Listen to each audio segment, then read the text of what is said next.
Sud FM. Il est minuit.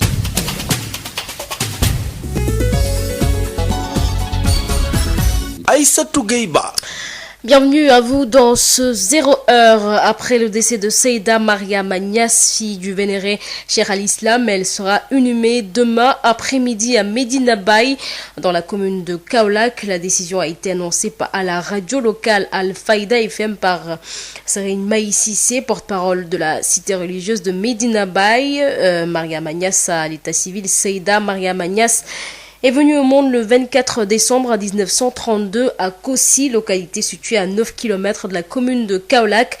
La vertueuse dame est acquise à la cause du Coran, du Saint-Coran et des sciences islamiques dès le bas âge, nous dit l'APS. Campagne de commercialisation de l'arachide. L'établissement industriel de la Sonacos Lindiane est au pied du gouffre. Près de 1500 saisonniers, des contractuels et permanents sont inquiets. Ils ont organisé une assemblée générale à Lindiane, Seco, pour exiger le départ du ministre de l'Agriculture, qui selon eux est le responsable de leur souffrance. Écoutons Mbaye Faïd, porte-parole des saisonniers, au micro de Mamadou Camara. Des travailleurs saisonniers de la Sonacos.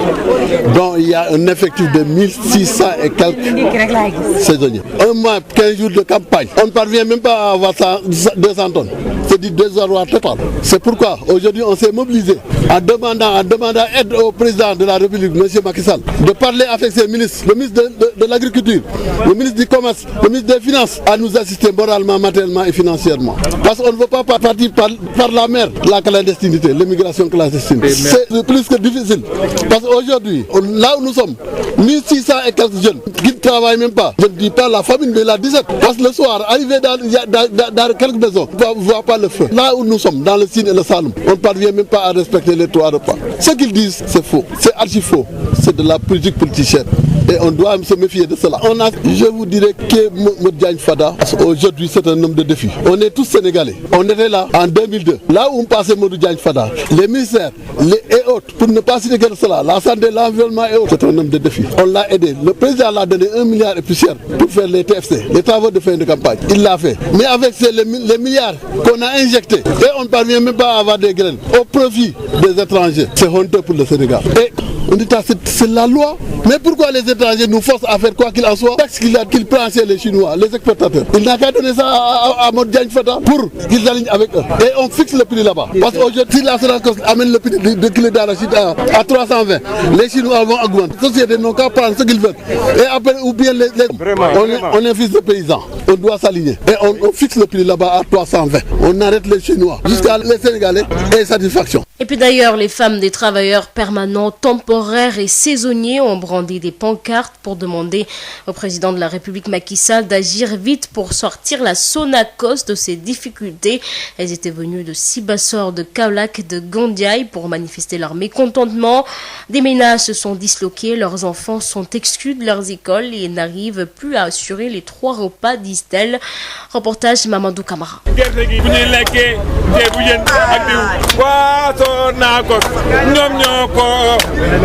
L'établissement industriel de la Sonacos Lindiane est au pied du gouffre. Les épouses des travailleurs, celles des saisonniers et des manœuvres ont soulevé des pancartes sur lesquelles on pouvait lire « Président Macky Sall, vous poussez nos enfants à l'émigration clandestine. La situation est catastrophique à la Sonacos Lindiane » entre autres slogans. Très en colère, ces femmes demandent à l'État de sortir la Sonacos de ses difficultés, car toutes les familles se sont disloquées, ont-elles dit. Moi, je m'appelle Solidien, je suis à la Sonacos depuis 15 ans, je suis assistante là-bas. Cette campagne-là, on a des menaces pour la fermeture de la Sonacos. On est tous des saisonniers.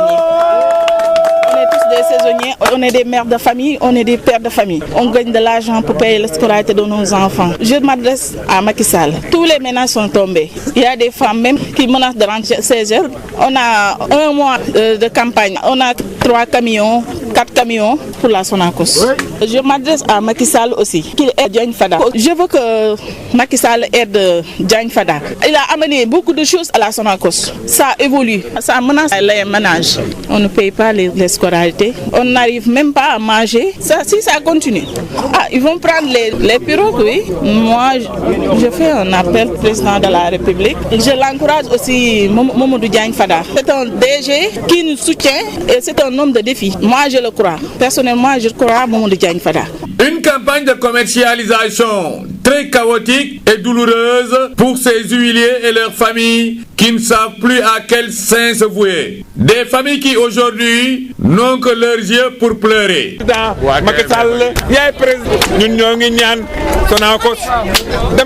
Kaolack, Mamadou Camara, Sud FM. Mamadou Camara, merci beaucoup Mamadou Camara. Le mouvement arabophone islamique du Sénégal réclame l'ouverture à Pire d'une université, promesse du président Macky Sall, un réel besoin pour les bacheliers en arabe. Ils ont rendu visite au khalife de la fraternité musulmane de Pire. Le secrétaire général du mouvement est avec Babacar Sow. Nous sommes un mouvement qui cherche à restituer à la langue arabe et aux arabophones leur lustre d'antan. Nous ne pouvons pas ne pas nous sourcer devant un tel centre fondé par Khadi Amar Fall qui montre l'ancienneté de la langue arabe et le rôle grandiose que la langue arabe a eu à jouer dans notre histoire, mais aussi chercher à avoir des partenaires pour pouvoir restituer cette grande université, cette mosquée-là qui rappelle nos souvenirs. Alors ce grand centre qui représente tant de souvenirs, nous avons comme projet de le restituer en collaboration avec les tenants de ce centre-là. Ça fait partie de l'une des réalisations concrètes de la fondation Khadi Amar Fall. Et il y en a d'autres écoles coraniques. Alors nous avons pu visiter, nous avons vu des enfants de bas âge qui mémorisent le Coran, qui apprennent alors toutes les disciplines scientifiques islamiques qui avaient formé tant de bâtisseurs d'État et de fondateurs de grands centres islamiques un peu partout dans le pays. Ces enfants-là reflètent pour nous ce passé-là pour nous permettre d'avoir aussi l'espoir en l'avenir. Nous avons des projets en filigrane et en embryon, Inch'Allah. Premièrement, ça fait partie de valoriser le centre en tant que tel. Quand nous organiserons, ça pourra amener des partenaires, susciter l'attention du monde entier. Alors si ce grand centre-là fait qu'il y a une université même ici, par le biais d'un partenaire du monde arabe, comme Senghor le disait, rendez-vous de recevoir et du don. Nous avons quelque chose à donner. Nous voulons montrer ça au monde. Ça pourra ouvrir toutes sortes d'opportunités qui nous permettra de réaliser tant de projets. Aïssatou Gueye Ba. jërë ngeen jëf ci teewlu mi xibaar yi dañu koy doore nag gannaaw ba kii di Seyda Mariama Niass daal di génne àdduna dañ ko denc ci niki ëllëg ci après-midi bi fële ca Medina Baye ki ko xamle nag di Serigne May Cissé nekk itam porte-parole bu Medina Baye ca rajo local Alfayda FM la ko daal di xamlewee. Seyda Mariama Niass juddu 24 décembre 1932 fale ca Kosi nekk 9 kilomètres ca commune bu Kaolack moom nag daal di yàgg liggéey ci saxal alquran ak it science islamique loole nag ci ba muy nekk tout tànk ba muy daal di génne àdduna. bu ñu sukkandikoo ci APS ñu wax ci leneen mooy campagne njaayum gerte mi Sonacos Lindane nekk ci ay jafe-jafe yu tar li ñu bëgg nag mooy président Macky Sall daal di dooleel directeur général Mamadou Diagne Fada ndax Sonacos nag mën na am prix njaayum gerte mi nag kii di groupe Sénégal ne woon na 250 francs la kilo bi di jar waaye li ñu seddu nag mooy chinois yi ñi ngi jëndee 320 francs Macky Sall nag dafa war a rek aligner prix yi te jàppale directeur Sonacos Lindane daal di nag réceptionné gum lu toll ci 200 tonnes gerte te daan réceptionné 25 000 jàpp 30 000 tonnes ci at yi ñu génn.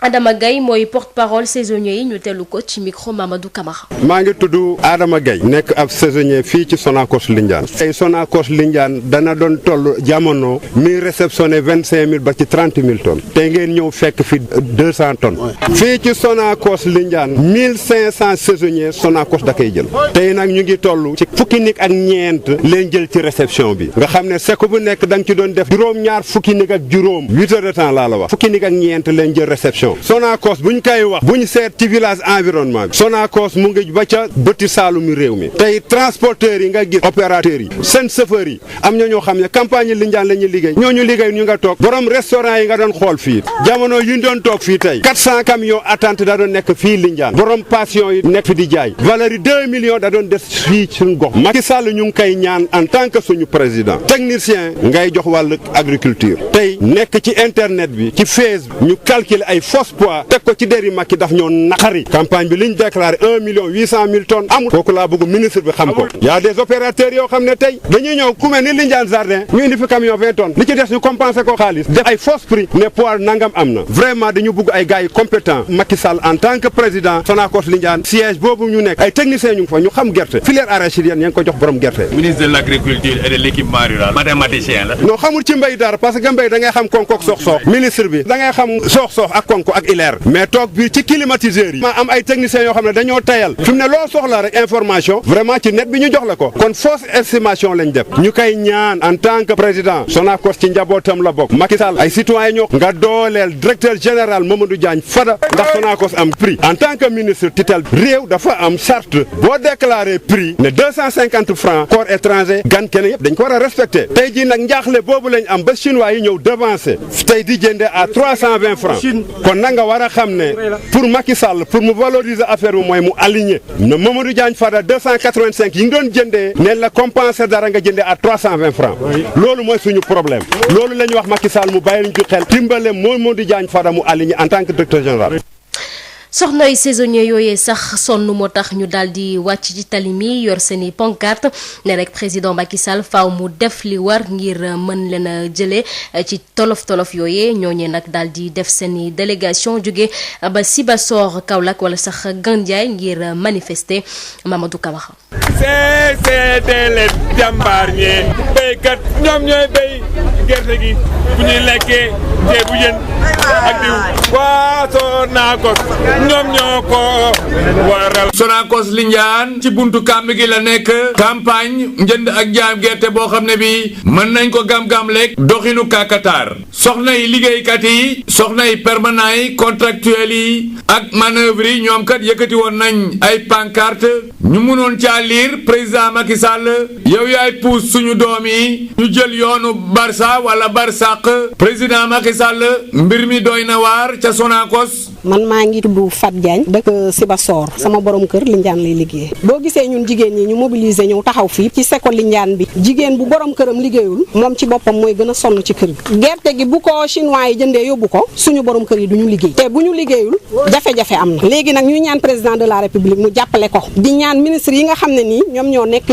ci wetam ñu jàppale directeur généralu Sonacos pour waa Sonacos mun a jot ci gerte gi buñ ci jotee suñu borom kër yi liggéey inscription sax suñu doom yi fayaguñu ko njaboot yi tas nañ président de la république jàppale directeur bi mu jënd gerte gi liggéey am suñu borom kër yi liggéey indi suñu kër yi ñu ni tamit wax dëgg yàlla ñu mun a naan élection yi ñun ñëpp ak suñu njaboot président Macky Sall la ñu jàppale kon nag ñun ñu ngi koy ñaan moom i tamit nañu jàppale jot na fi mu toll nii ndax nit bu la jàppalee ba nga taxaw yow i tamit bu amee soxla yi war nga ko caamu nee naa la inscription sax ñun fayaguñ ko suñu doom yi ndax bu sa jëkkër liggéey nooy fay inscription du fourniture du dara sonn nañ instant bii ñii bu ñu añee duñu reer bu borom kër liggéeyul yow jigéen bi da ngay sonn naka ngay def ba taal suñu borom kër liggéeyuñu daaw liggéeyuñu ren ñu ngi interpellé monsieur Macky Sall le président de la République wàll gi yëpp ñu ngi waaj di dem ci mbëkk mi ñii ngi nëbbatu di dem ñii ngi lijjanti ay xaalis di dem bu yàggee du baax ci ñu ñoom jigéen ñooñu dañoo mer ba futtu di wax nag nguur gi na ci indi ay saafara ca nu mu gën a gaawee atum ren dey ñi nga xam ne ñoom ñooy liggéey Sonacos ak seeni njaboot ci njàqare bu métti la ñu nekk ñenn ñi sax mënuñoo am dépasse bu ñu dundalee seeni njaboot seeni gët rek la ñu am pour jooy. waaw Macky Sall yaay président ñun ñoo ngi ñaan. Kaolack Mamadou Camara Sud FM. mangoog xibaar yi nag ñu daal di ko jeexale dem fale ca Pire mouvement arabophone islamique bu Sénégal di ñaan rek tijji benn université comme ni leen ko président Macky Sall diggee woon te ñi am nag bac arabe soxla ko lool mouvement boobee demoon na nemmeeku xalif fraternité musulmane bu Pire dañ ci ànd ak Souleymane Gadiaga ci micro Babacar Sow. lancer appel à monsieur le président de la République parce que moo jiite réew mi en 2013 dafa instauré woon le baccalauréat arabe ñun ñëpp ñu am ci yaakaar ju rëy te yaakaar jooju ba léegi tey lañ ko gën a am mais dañoo gis ne université arabe ñu jàppoon ne loolu rek mooy solution te effectivement mooy solution ndax Serigne Mountakha université bi muy taxawal Touba mooy wane ne université bi lu waroon a am la lu pertinent la lu war a am la comme nag 2014 ba léegi ñi ngay xaar gisuñu ko moo tax ñun ñëpp ñu ànd au nom du mouvement des arabophones ci turu arabophone Sénégal yëpp ñu dajee fii tey ci place bi nga xam ne dafa am lu muy tekki ci Sénégal Imam Hassan Seck wax na ko léegi ñu yuuxu ba suñu kàddu yam wax ak président Macky Sall ne ko arabophone Sénégal liñ bëgg mooy université bi mu leen digoon ngir yàlla nañ leen ko tabaxal ndax dañ koo soxla arabophone yi mënatuñoo dem bitim réew ndax le contexte mondial ku ne gis na ko dara yombatul tey macha allah bari nañ ci réew mi trop université Cheikh Anta Diop mënatu leen a recevoir université Cheikh Ahmad Bamba mënatu leen a recevoir soxla nañ tey université il faut que le gouvernement taxaw xoolaat mbir yi ñu ànd ak la fondation Khali Amar Fall bi nga xam ne ay sëtam a ngi fi di liggéey bu mucc ayib ñu ànd incha allahu taala liggéey pour que université boobu bu taxawee mu résoudre ñu suñuy problème parce que problème yi ñuy jànkoonteel ci wàllu enseignement supérieur wax dëgg yàlla bari na loolu nag tant que université boobu taxawul incha allah ñun fa suñoo yónnee nelaw fa suñoo yéene toog danañu organiser un symposium fii ànd ak ñi nga xam ne université de Pire yitteel na leen ànd ak famille bi nga xam ne ñoo fi nekk des ñu ba léegi di liggéey bu mucc ayib ànd ak suñuy partenaire jéem a xool nu ñuy def ba école boobu taxaw incha allah benn comité national danañ ko taxawal boo xam ne dafay campagne pour que université islamique bi ñu président Macky Sall digoon ñu tabax ko fii ci Pire.